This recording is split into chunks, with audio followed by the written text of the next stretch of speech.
del gran maestro Picaflor de los Andes, a quien admiro sus canciones y para mí será una enseñanza didáctica para seguir avanzando con las canciones.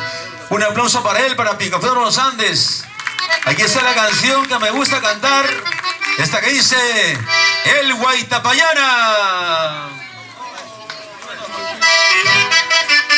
¡Eso! ¿Qué pasó? Los aplausos, señores. Vamos ahí.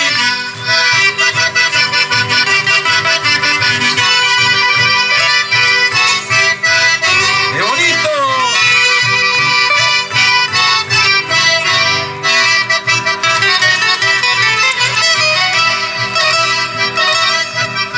Precioso Guaitapayana,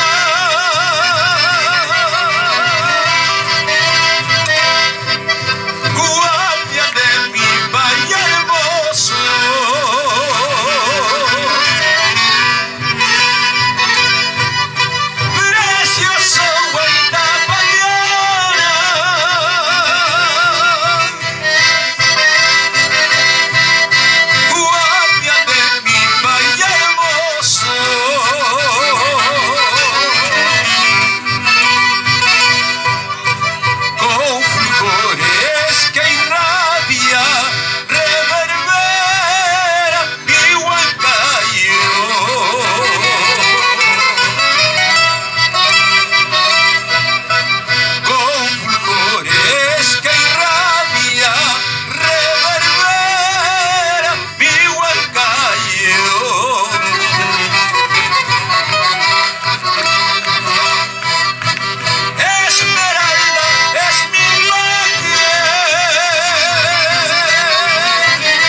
Picaflor, tú como siempre noble,